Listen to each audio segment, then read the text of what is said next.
as we progress. This is Mark Lynch of the Cotuit Prudential Committee. It's June 9th at 6 p.m. We're calling a meeting of what we've called the ad hoc long-term strategy meeting.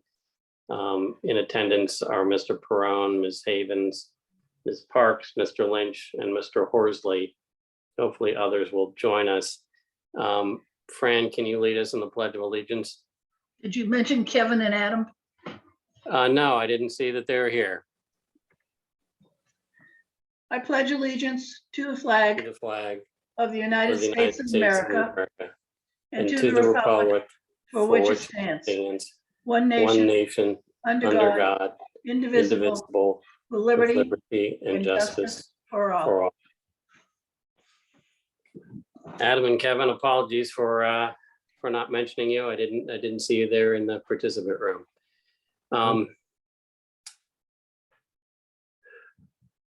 Lisa, can you quickly put up the agenda just to see what we had decided to talk about first?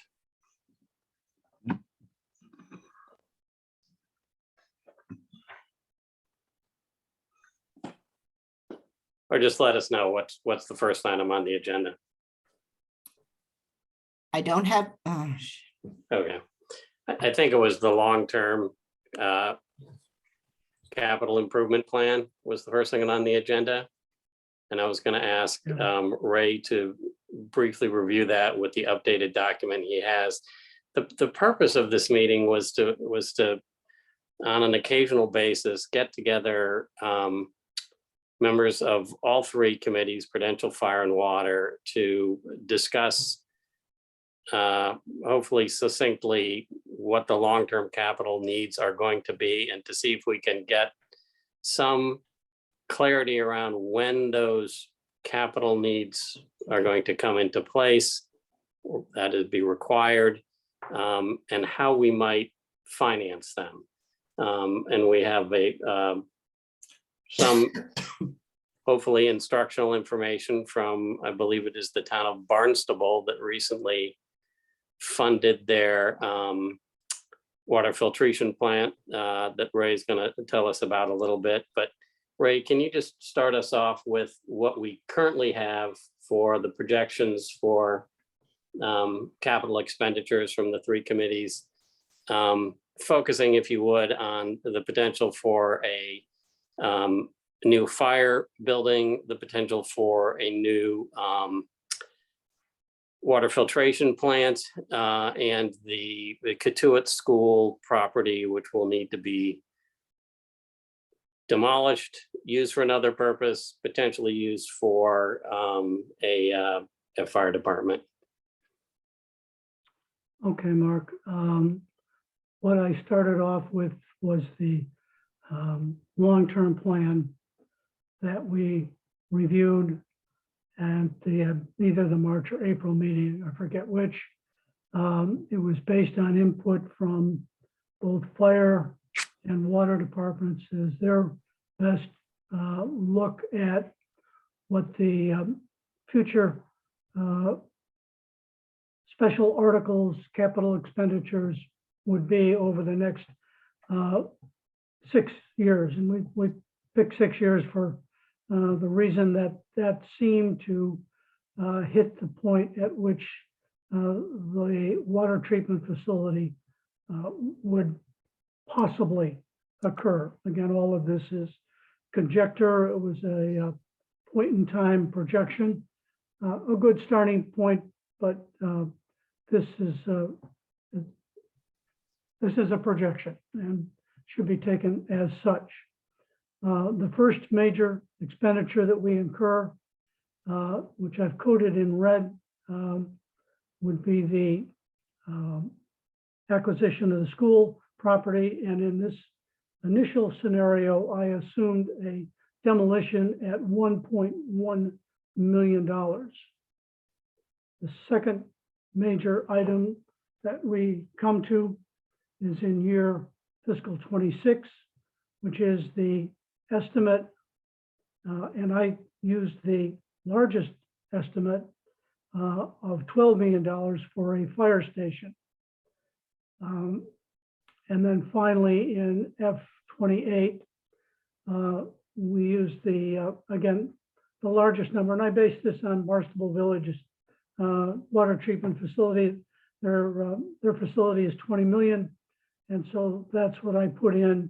The water department had a range of 18 to 20, I believe. So we used 20 for the maximum amount.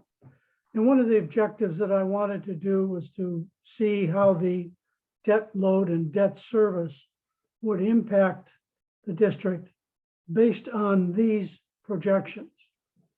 And so therefore I had to get into what funding sources we would use to finance these articles that we had identified. I used free cash fairly conservatively. It's basically the biggest items are the water department septic solutions and well cleaning rehab. Basically those, particularly the well cleaning rehab, have been operational in the past. They're probably in reality operational going forward. But if you look back 10 years, the water department has had on average $180,000 to $200,000 of capital expenditures when you take out the water tower. So that's a good placeholder representative of the capital demands going forward. In terms of funding for equipment and the additions and repairs to the Freedom Hall, I used 5-year bands. For the major items, I used 30-year bonds.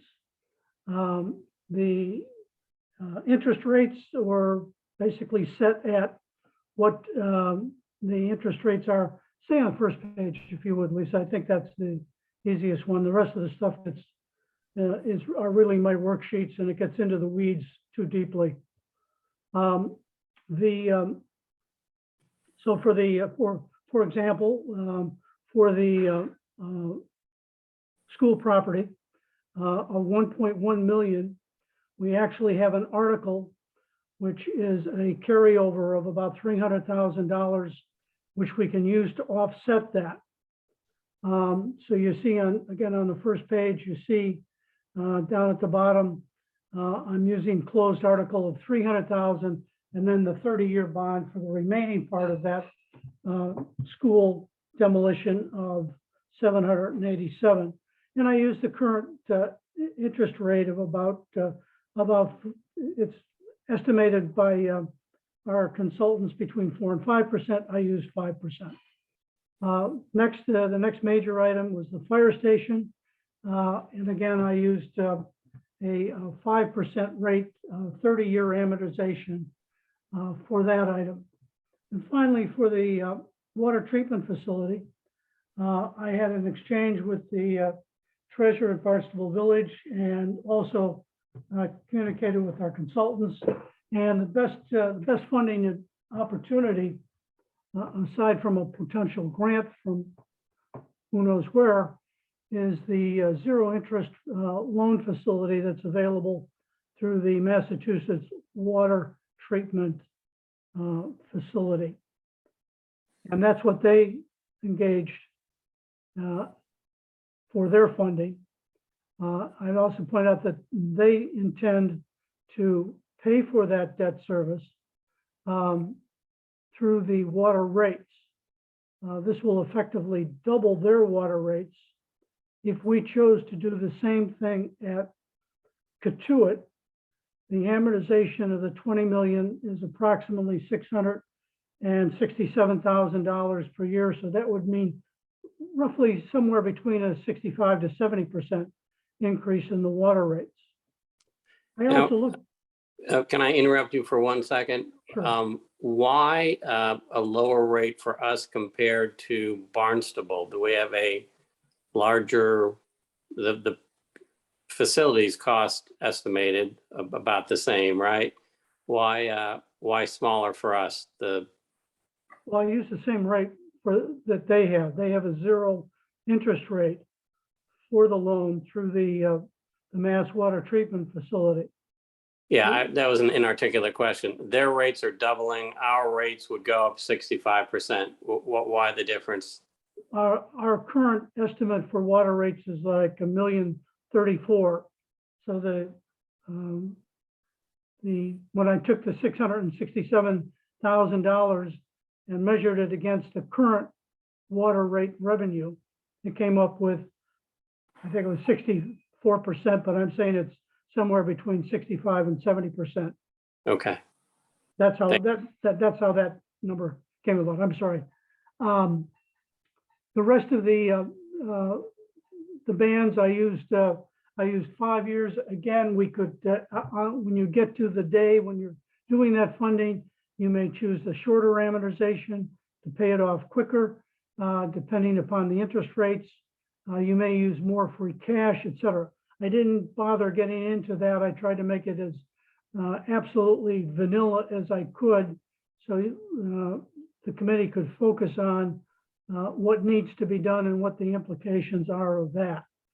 I looked at then when I calculated the cumulative debt cost, I looked at what that would mean in terms of increase in the tax levy. And you'll see the third line up from the bottom. The first year, it's only 3 cents impact on the taxes, goes to 30, then 37, 81 when you start incurring the debt service for the fire station, and grows to $1.12 if we were to use the tax rate to pay for the water treatment facility completely. I then added one other alternative, and that is if we decided, if it was decided to turn the school into a community, I used a number of 5 million. You could pick anything, and that 5 million debt service would add $260,000 to the debt service, or approximately 15 cents to the tax levy as it stands. And just one other footnote in this, not to get too far in the weeds. Again, I used constant dollars rather than current dollars, so we won't have a debate about what the inflation is. We'll simply be able to focus on what the projects are and their potential impact on the district. Okay, so is it correct to say our current tax rate is 1.7, Ray? That's correct.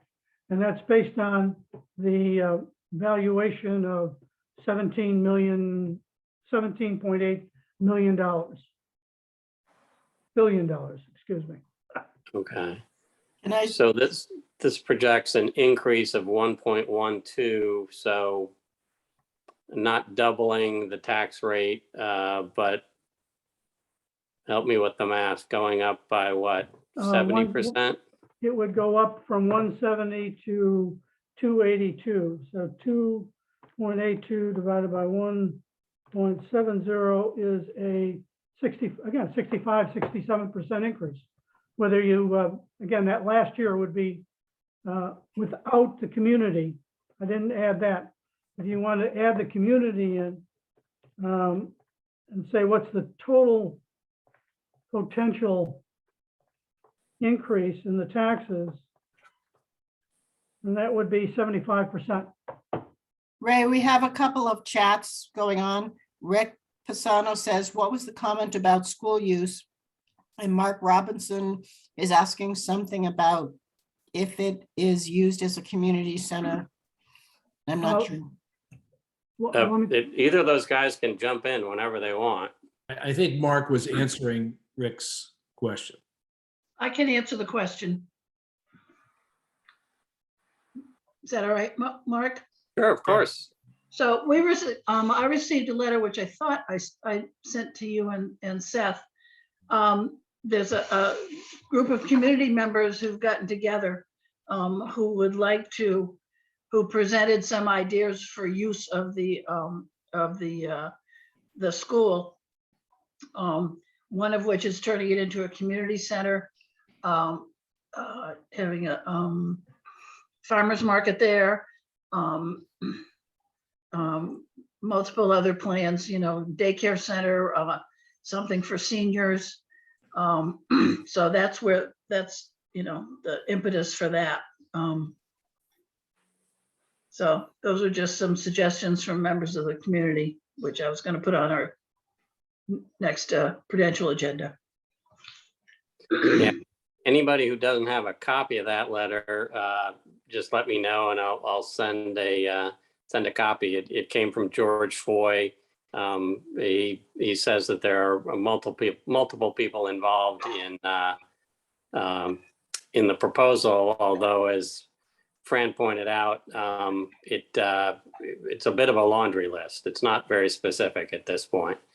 One of our agenda items tonight is to kind of briefly maybe set up a process for determining how we deal with that, given the conflicting or competing rather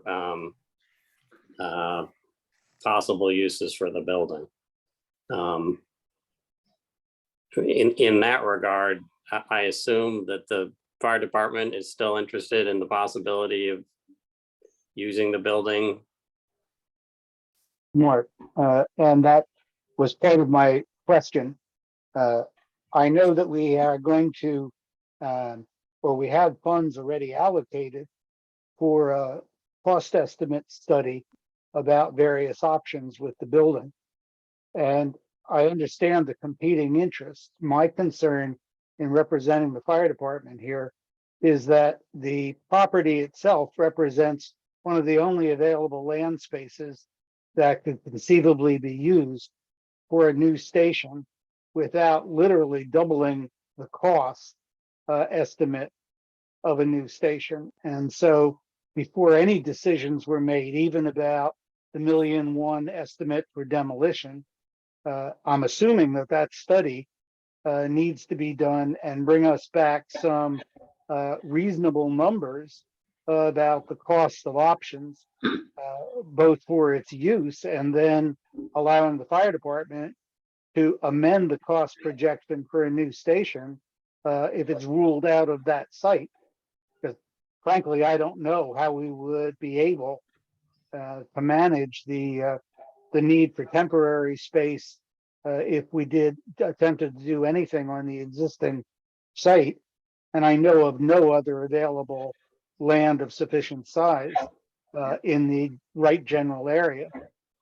So those were my concerns about prioritization. When you talk about an estimate of 5-something million, Ray, for possible community center use, then any such option immediately means that the fire department has to up its estimate for a new station cost if real estate costs are going to be involved, and those would be huge. So that was backdrop of my concern.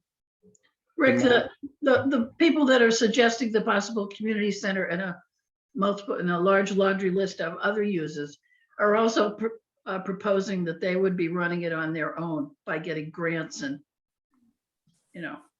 whatever. But as soon as we have our legally have our hands on the property, then we can go to the architects and ask them to start the procedure for the space needs, continue the space needs study.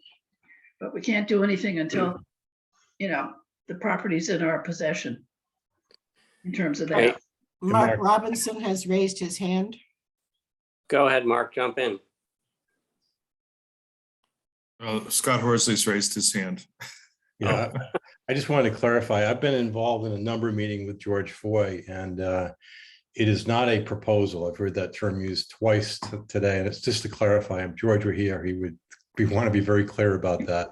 There's no proposal. George's intent is to have a conversation with the community to see if there is interest in other options. So I just wanted to clarify that. No, there's no proposal. It's really a matter of his thinking is if we have the opportunity to have this piece of land maybe it's a good idea for the community to have a conversation about what the best uses might be. And that's really all of it. And George has spent some time talking with a number of people. We most recently met with the Cavaliers organization, and they have an interest in the building and property. So that's really, I just want to clarify that. Okay. One of the agenda items for us today is to talk about how to set up a process for determining exactly how we evaluate, you know, the fire department's interest and other people's, you know, proposals.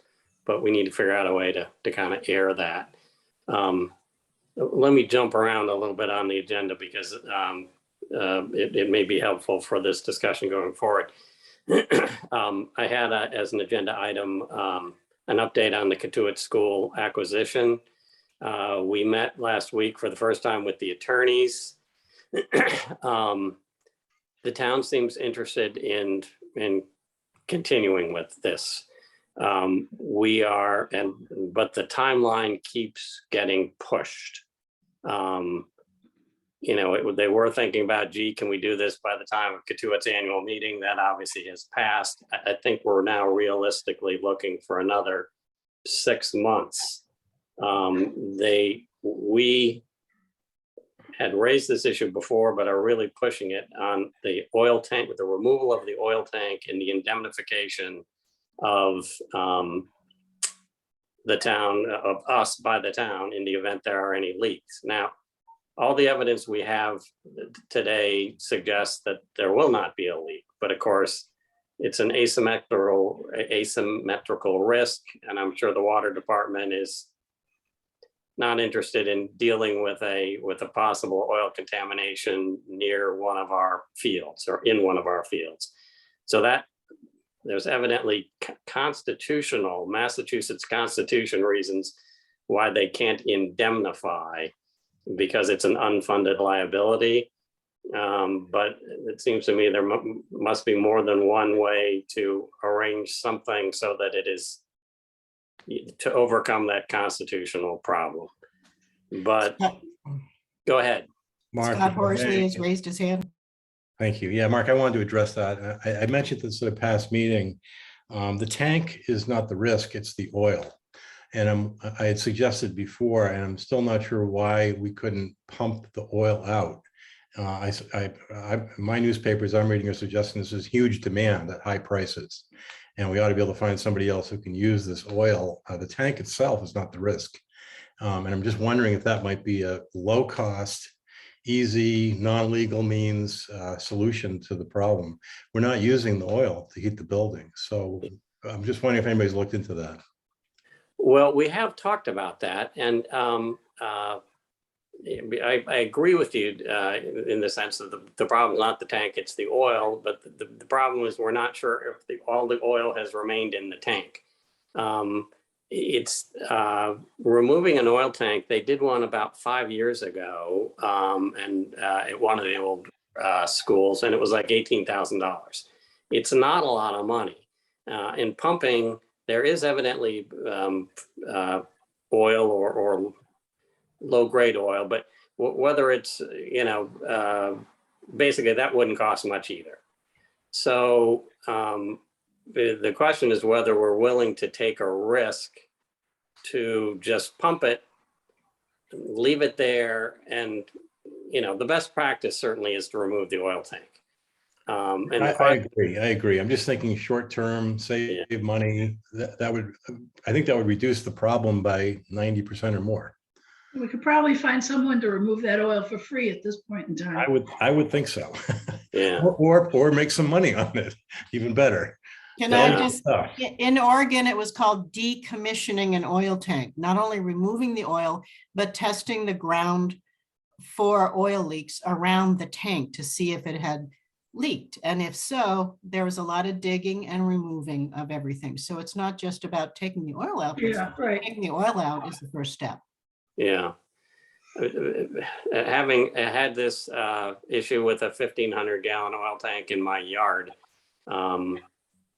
and witnessing some neighbors with other serious problems. Now, these were metal tanks. They weren't double walled fiberglass. They didn't have the monitoring systems that this one has. So again, pretty low chance of a problem existing. If the problem exists, it's potentially very, very expensive.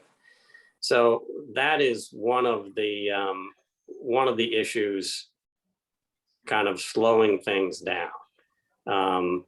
But we're having monthly meetings. The attorneys are going to be involved every time now.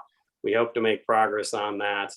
I think the negotiating committee certainly believes that the tank needs to be removed either by us or by them.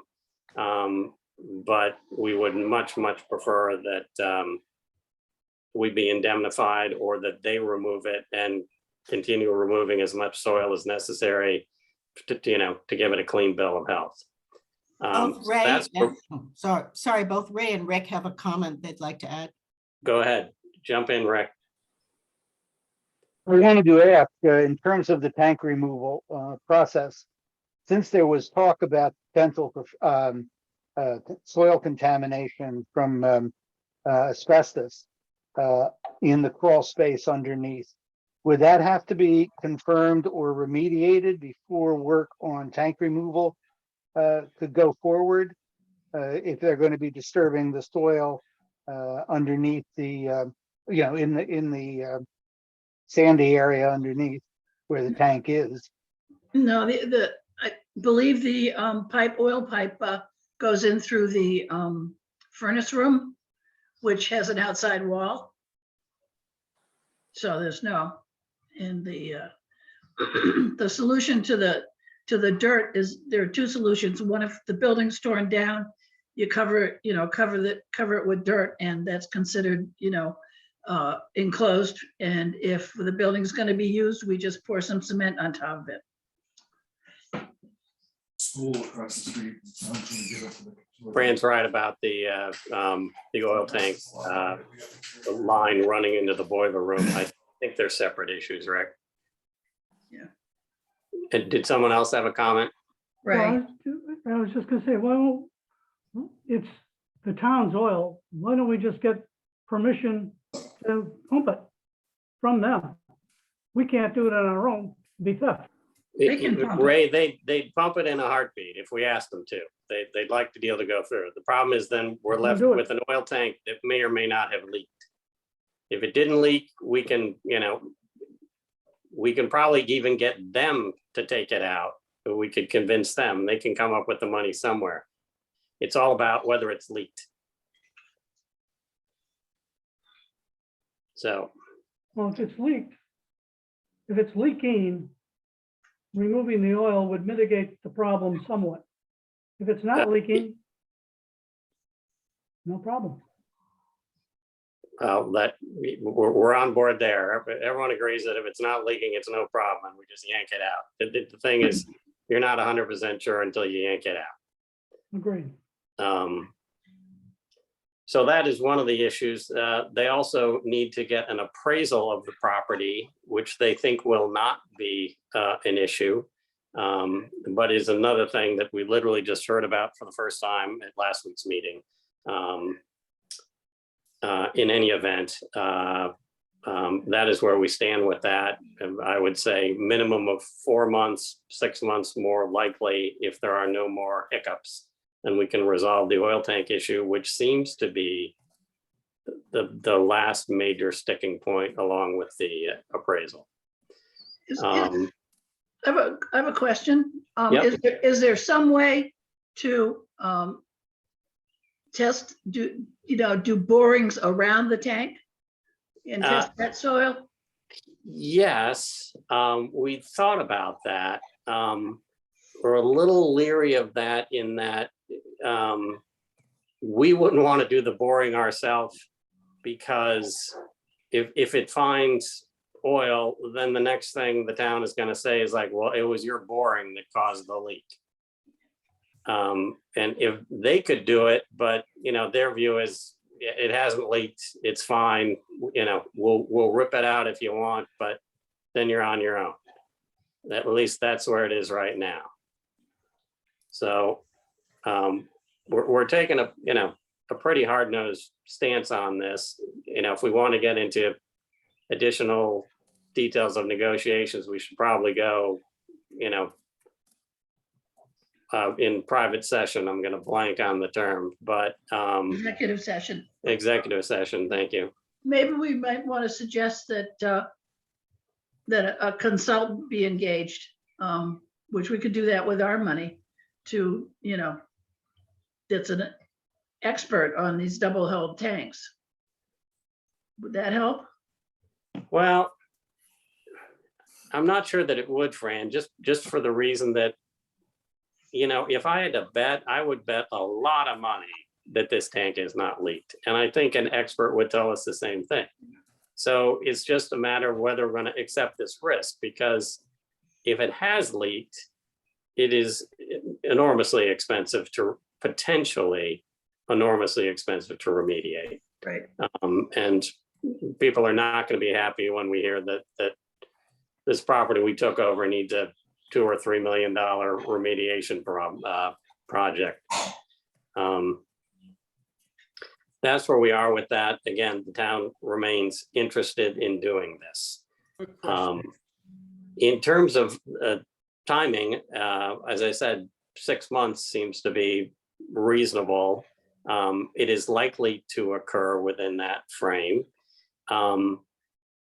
We have people have spoken about the cost estimate study, which I believe we're all referring to last year's warrant for $207,000.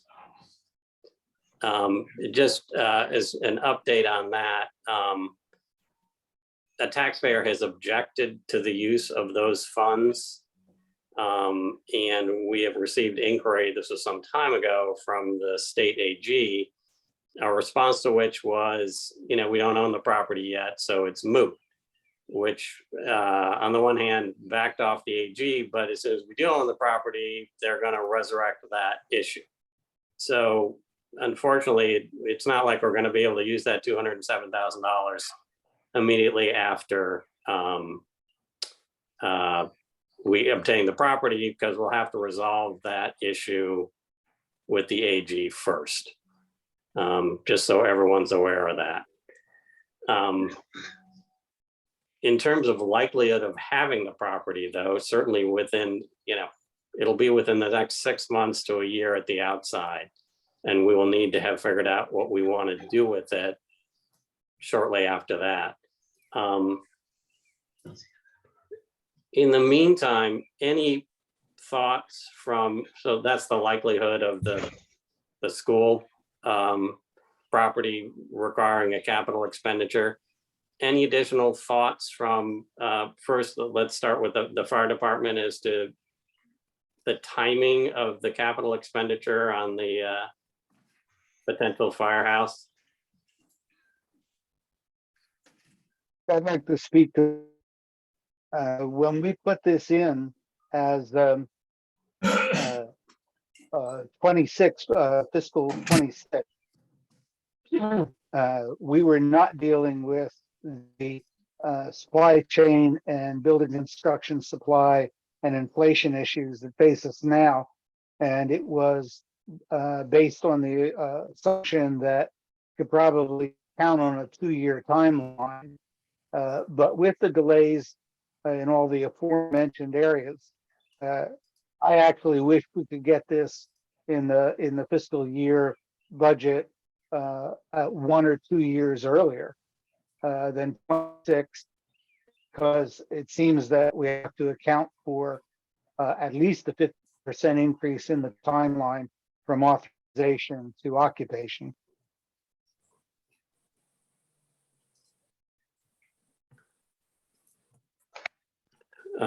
So you're thinking of, if we started working on this now, a more realistic price might be closer to 18 million? No, that if we could get it into fiscal year 24 rather than 26, we would buffer the long lag time that has shown up in these construction projects over the last 2 years, because of supply chain issues and available materials and available labor and in addition, it seems like the sooner we had the money authorized and could do the borrowing, the more we would save on interest costs in the long term, because I don't see that we're going to get it cheaper in 26 than we could get in 24. So as we looked at it, when we originally put it out on 26, this was pre-COVID, pre-supply chain issues, pre-employment availability issues, et cetera. And at that time, we were looking at what we hoped would be maybe a 2-year timeline, 2.5-year timeline. I think that if we wait till 2026 to authorize the money, we'd be lucky to be in the new building within 5 years. Now, maybe I'm being pessimistic, but that's the concern. Okay. Um, Any comments there? Did I hear someone? I have a question for Ray. Okay. Ray, can we do that? Ray, you're muted. Can we do what? What- Authorize something and then sit on the authorization? Yeah, Yes. Yes, we can do that. We're doing it right now with the ambulance. We have an authorization that, as far as I'm aware, we probably won't spend any money until possibly December of 2024. okay. And so you could do the same thing. So you'd get the authorization, but in terms of, I don't think you can go out and borrow. Yeah, right. That's That's the what I meant. difference. Yeah. Because you get into the problem of having cash from debt, and there are all kinds of rules regarding that. So you could get the authorization, which would enable you to start the process. You could fund it by loaning it from the general fund for those small expenditures to get it started. But when it came to the actual heavy expenditures, that would have to be done in the year. Sorry, Kevin Conley is having trouble with his mic, and so this was a little delayed, but he asks, have we considered a low pressure test on the oil tank?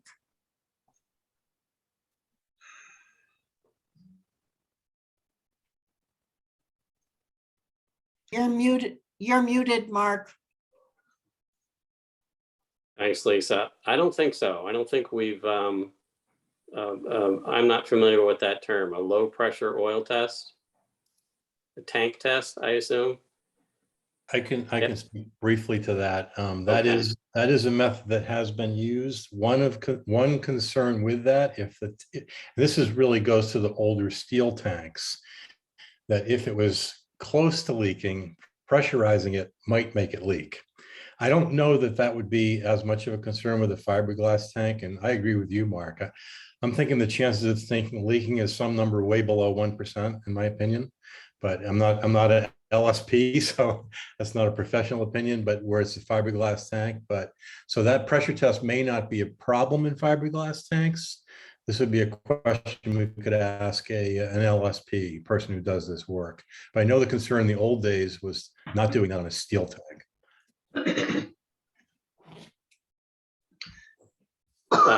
I will look into that, Kevin. Any possibility that might make this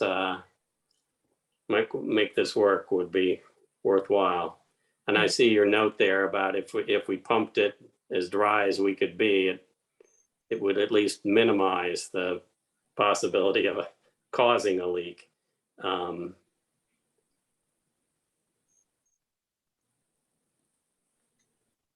Are there any other options for testing above ground to see if there have been any leakage, any equipment that we could go with? And Well, the other option is measuring the level of the oil in the tank over time. If it's Right, leaking, yeah. it's going to go down. Yeah. And all of there is a monitor on this, and all of the data we have seen so far has been comforting. In terms of the levels in the tank and, how much should be in the tank. I don't know how much detail we have on that. But we are assured by the town that it's not an issue. But those are two good ideas that I will follow up with. If we can jump back to the fire house, what are the current thoughts about using the current building? I understand from Rick that the fire department would very much like to use that land. Is there thought about whether the building should be used? The school building or? Yes. How much can we sort of talk about these issues, as a board, that not in a fire commissioners board? This is entirely up. This question is for the only focus of the Prudential Committee is likely costs. So if you guys tell us, yeah, we can use the old building, no, we can't use the old building, I don't intend to comment on that or question that. My only thought was it'll change the numbers. So that's why I asked the question. But in terms of what is suitable and what is not, you are the guys with the expertise. Well, I have a lot of expertise in building things, I don't have any expertise in being a fire chief.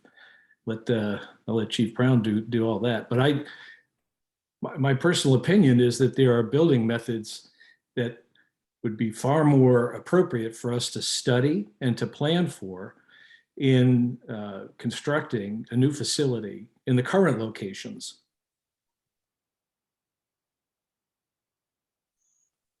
Is that without holding anybody to anything? Is that the Yeah, that's not holding to. We haven't done studies, we haven't done plans, we haven't done any analysis in terms of how building such a facility would unfold.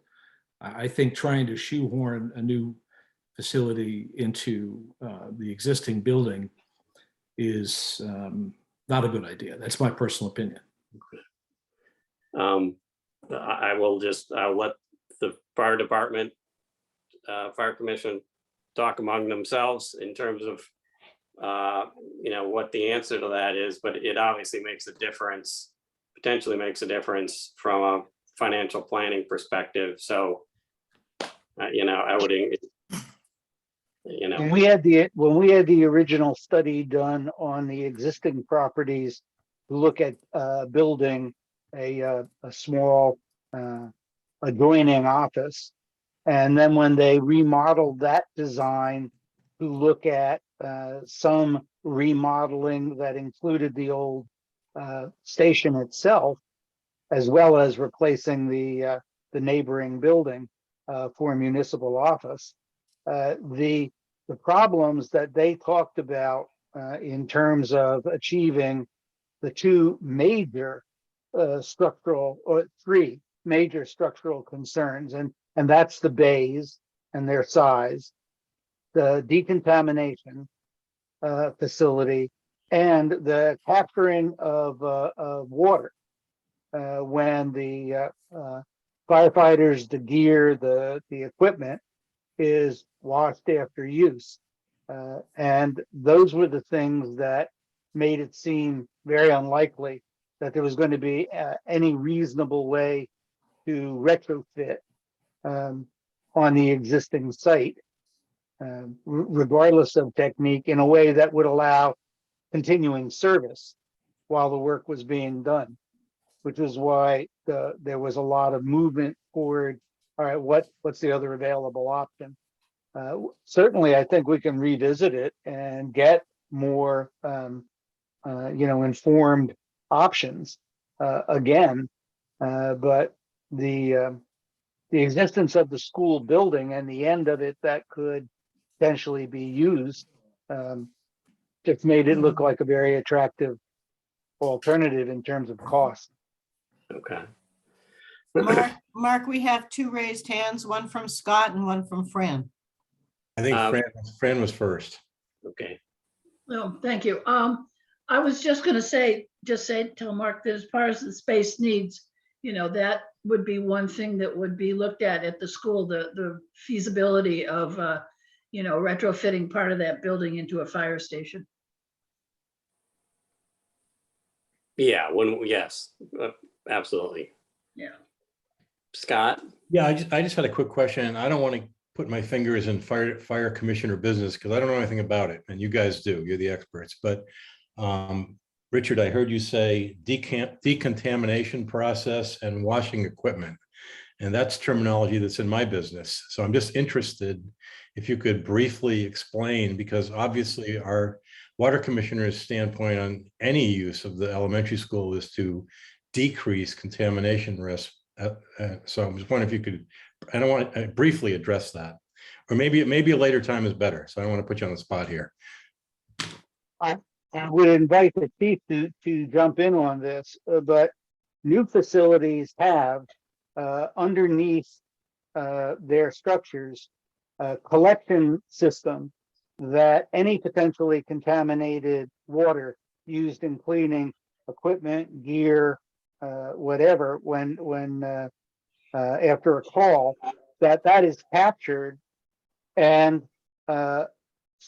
basically sent away for decontamination, so that you reduce to zero the well field contamination problem in a system like that. The decontamination part of it was more to the facilities needs. We don't currently have a decontamination area for the firefighters themselves, where they are able to be isolated, get their gear off, get their gear cleaned, get themselves cleaned before they re-enter the general facility. And any new facility would include that capacity. The water from that process, of course, would also go into this capture system. Thank you. If I could switch gears a little bit, then we're trying to focus on when we might need the capital funds for the school and or for the firehouse. And the third big nugget potentially is the filtration plant for the water department. And my sense from that, you know, the water department picked a year, but my sense is that is kind of a placeholder, and it is very hard to predict when such a plant may be required. So I'd ask the water guys to jump in on that question.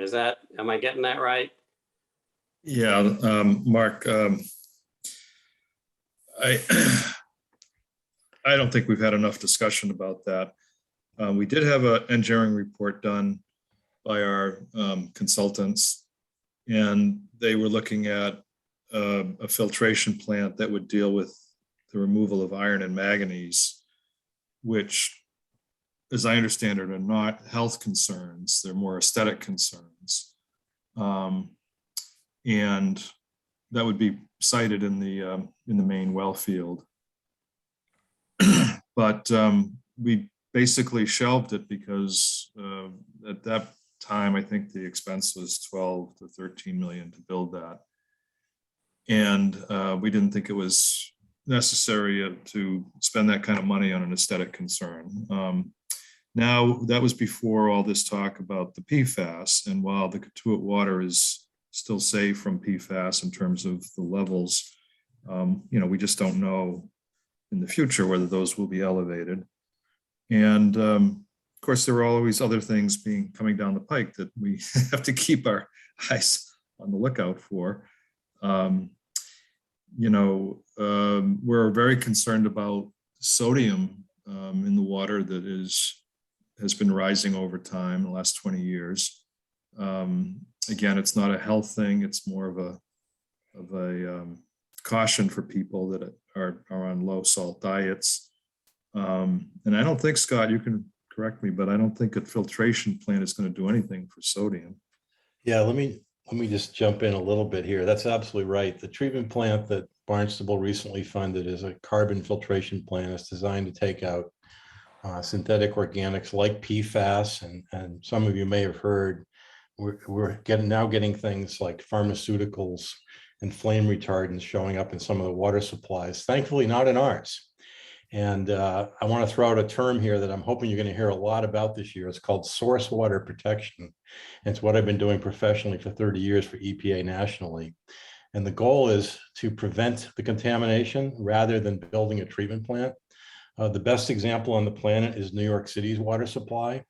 They get a lot of their water from the Catskills, and they were able to not have a treatment plant. They saved $6 to $8 billion in construction and $300 to $400 million in O&M. Now, I know that's a little different than Katuitt, but my opinion is that we have an opportunity to prevent the contamination. The other item that's in that budget you showed is starting to replace some of the septic systems. Our view is we really only have two sources of contamination to really worry about. One is the road salting that Mark mentioned, and that's a different animal. And the other one is septic systems. And you may be hearing that a lot of communities on the Cape are changing their opinion. DEP, Mass DEP just came out with a major advisory that something we've known for 20 years or more, that Title V septic systems don't work. They contaminate the groundwater. And now DEP is finally recognizing that. So we have a plan, our source water protection plan is to identify and replace a number of the septic systems within our contributing area to our wells. And we believe that that will substantially reduce. I think we're in good shape now. We've been testing, we don't have a problem. But our plan is to take some measures and investments to reduce our chances of these kind of problems, because the cost of building this is very high. And my view is unnecessary at this point and hopefully in the future. So we do have it in the budget, but my plan is to never have to build that, to instead win an award. We've implemented a source water protection plan and become a case study on how not to spend $20 billion in treatment works. Scott, I have a question. I heard recently that there's been a development where there's you can add to your existing septic system. That's absolutely right. Yep. That will take out all the nitrogen, and that's right. Probably approximately a $10,000 cost. It's a little more than that, Fran, but you're on the right track. And like everything else, costs have gone up, but that's exactly what we're looking at doing in the Mariner Circle Way, which is directly upstream from our water supply. We'd like to identify some places where we can work with homeowners to voluntarily, if we can help assist them, subsidize it, upgrade the system with the system you're talking about, Fran, which is essentially a wood chip bioreactor. Believe it or not, Right. The material that our landscaping companies are producing is the treatment media. So we got a good thing going there. And you'll be hearing a lot more about this. But again, the plan is to not spend that $20 million. Yeah, I just wanted to point out one more thing about this. The $20 million plant, I think is for the Barnstable Village Fire District, not for the town water supply, which is more feeding Hyannis. You know, Barnstable Village is fairly small, like Katuitt is. It's an enormous expense for such a small district. Frankly, I don't want to build a treatment plant. I don't want to drink water that comes out of a treatment plant. And if we ever had to go that route because of a requirement by the state or something like that, you know, as a taxpayer and a water ratepayer, I would want to explore sharing that cost with a nearby district. I mean, it's ridiculous to have every water district having its own $20 million plant.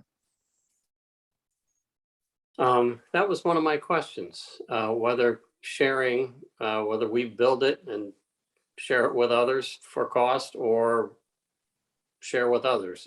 That's a possibility. Who would that be with? Well, it's the third rail of Katuitt politics, to talk All about right. doing something with a nearby district, but We won't use the consolidation word. We'll use joint venture. I don't know. I'm just curious as to what the possibility, who the possible candidates would be. And as I say, maybe it's us. Maybe, we build the plan and charge others for it. But if you can kind of fill me in on who. yeah, we're who just the- kind of skylarking right now, and I don't think it's a good use of time to be thinking Okay. about this. We as water commissioners need to do a lot more talking and thinking about it and studying. And right now it's not required. And so I think that the placeholder was important because you asked us to think about capital planning. I mean, we've got 2 fairly new tanks. We've updated all the security system. Those were the big capital expenses. The ongoing is, replacing pipes as needed, but that's, we've been doing that for 70 years. So I don't, this was the only real new major expense that we could think of. And so we just wanted to make sure that it wasn't ignored as an idea. Okay. So, but I certainly, it's certainly not my position. It's not my go-to position as a commissioner. I don't think it is for the commission as a whole. Okay. I have the sense, though, that it's not entirely within our control. Can you explain to us, again, for planning purposes? I mean, the village of Barnstable kind of had to do it with a gun pointed at their head. What happened Right. there, and what would have to happen here for us to be in the Yeah. same situation? Well, these PFAS levels they call them the forever chemical, and it's the stuff associated with flame retardant and polyurethane, all sorts of adhesives, and everything we have in our house has PFAS in it. And it can get into the water and not get out of it. And so eventually it finds its way to the drinking water wells. And if it's in a high enough concentration, like it was in Chatham, last year they had to shut it down. One of the wells in Barnstable Village is, Scott, correct me, it's the fire training academy that's affecting. Yeah, that's been in many places around the country. It's been In the airport. firefighting, fire Oh, equipment, in other places, industry. But the third source that people are thinking about, people meaning Mass DEP, are household septic systems, because we can find PFAS in every one of our houses. Probably find it in your refrigerator. it's in your And clothes. yeah, exactly. So that's where we're thinking, the source, how the likely place in Katuitt. We don't have a firefighting academy here. We don't have industry. So the only really likely source, in my opinion, are the septic systems. So the thought is, why not target that? Best guess is we have about 100 or some odd, maybe 200 at the most, septic systems within our primary wellhead area. So if you start doing the math at 20 or 30 grand per septic, it looks pretty favorable compared to a treatment plant.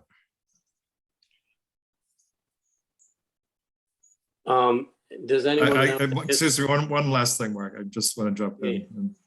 For $20 million, you can buy an awful lot of Brita filters for people's houses, and we could replace them every year and still not get to 20 million in any of our lifetimes. So I just, I'm not a big fan of the water treatment plant, but it is, to answer your original question, I mean, if the State Department of Environmental Protection issues a regulation that says water suppliers must treat their water for any constituent, then hopefully they won't make it an unfunded mandate, and we'll have some grant money coming from the state. But The likely trigger is the PFAS, and we fortunately, many communities have that problem, but we don't. And I hope, and our goal is to reduce the risk of it. So we want to go from 0 to some negative number. right. Has anyone looked at the legality of subsidizing taxpayer real estate? Because that's what we'd be doing. You mean with the septic systems, Ray? Yeah. Yes, actually, it's already happened in, I don't know, 30,000 homes in Long Island and about quite a few Yep. homes on Cape Cod. There are some tax issues that have been raised. Yeah. But it's certainly doable. We've gotten an opinion from the state that state financing can do this on private property.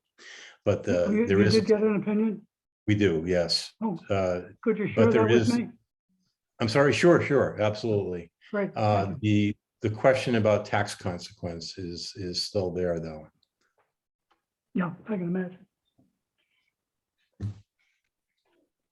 How long did the village of Barnstable have to put in their $20 million facility? Do you know? No. Oh, Okay. But I take it, once you go over the level, the DEP steps in and says, thou shalt treat this water. Yeah, now we have 5 wells in our district. So if this happened, chances are it would be at 1 well. So the interim solution is to pump from the other 4 wells. And perhaps do more water conservation, which we're getting better and better at in Katuitt. As I'll use this opportunity to remind everybody, half of our summer pumping is for lawns. So there is an opportunity to save some water. would the wood chips filter out the PFAS? Don't know. We have some tests going on at the Mass Tech Center right now on that question, Fran. The work on Long Island where they've been using these, it does indicate, it does test a number of organic synthetics like the pharmaceuticals and whatnot. And PFAS is in that family of chemicals. So there's hope. And we have some samples being analyzed for that right now. So hopefully we'll know not too distant future. Great. All right, I see that it's after 7 and I do want to keep this meeting brief. I think the Prudential Committee, probably at our next meeting, needs to address the issue of how we determine, that is how we give constituents a way of indicating their interest in the use of the Katuitt school property, and kind of vetting that interest in the sense of what would be required and kind of what do the proponents have in terms of funding and preparation, et cetera. But I think unless this group is interested in that discussion, that the Prudential Committee can have that discussion. If that sounds all right. And other than that, thank you all. I think this has been certainly been very helpful to me, and I hope to the other members of the Prudential Committee in kind of getting a better sense of what our capital funding needs are going to be. A lot of still uncertainties, but I certainly have a much better idea than I did an hour ago. I don't know if there's any comments or public comments. I see no public comments. Oops, we have a person here named Ray. I'm going to ask you to unmute. Hi, this is Ray Sexton. I came in at 7 o'clock. I thought that was when the meeting was starting. I guess I must have missed some preliminary discussion. I just wanted to catch up with Mark about exactly what you were referring to as far as having discussions. The Prudential Committee would have discussions with who about the use of the school. Is that right? No, we need to, the Prudential Committee needs to figure out a process by which we're going to assess proposals about the school. We haven't even, we've gotten one proposal and it was pretty, not a lot of detail, a lot of possibilities. So we need to figure out, and of course, the fire department is interested in the property at least. So we need to figure out how to make sure that everyone gets their chance to express their views and that we're able to test them in some manner. Got it. Thank you very much. Sure. Yeah, I'm sorry, we started at 6. Sorry, you came in at the tail end. So Mark, Scott I was just Horsley gonna is, look for- Yeah, Mark, I'm sorry. I know we're trying to close out here. I don't want to take much more time, but I do have one question on the school. There's 200,000 and some odd dollars that were appropriated for a study of uses. My question is that scope, if it's been determined, simply to look at district uses, or could it be any uses, including district and other, let's call them community uses? And if it's the former, is it possible that scope could be expanded to look at any and all uses? I guess that's because, as you say, the next step is to figure out how to do this. And I'm wondering, we have money available, I think, to do a study of uses. And so my question is, could that be broad enough to consider these? If you know. Well, you're testing my memory, but my recollection was that this was for a space needs study for the district. And Fran, is that your recollection as well? That's correct. It was space needs study for the district, looking to see if the building can be used for district offices, possibility of also including the fire department there, or looking at the cost for a freestanding new fire station. I think we need to, as Mark said, we need to discuss, the one group that has interest, see what their plans are on, financing it, the legal requirements that they're going to have to follow in terms of, daycare. If they want a daycare center there, or they want some senior citizen involvement in taking care of blood pressures or whatever. That's all going to require, people that are certified and probably insured, and it's a very complex process to provide those public services. And I'm not sure at the end of the day if we can do that without going to the legislature to get our enabling legislation changed, because we're not, and our legislation doesn't say that we can provide other community services other than fire and water. Yeah. Yeah, I agree, Fran. And there may be a way for us to lease the building to a nonprofit, but the challenges are many and daunting. And we may or may not be able to lease the property. So starting with that. So we need to figure out a way, and Fran, you and Seth and I will, in the first instance, try to figure out what that process will be. And obviously anyone can join in. Can I make a motion to adjourn? I will second it if you do. So moved. Seconded. All in favor? Aye. Aye. Aye. Thank you all. Thank you.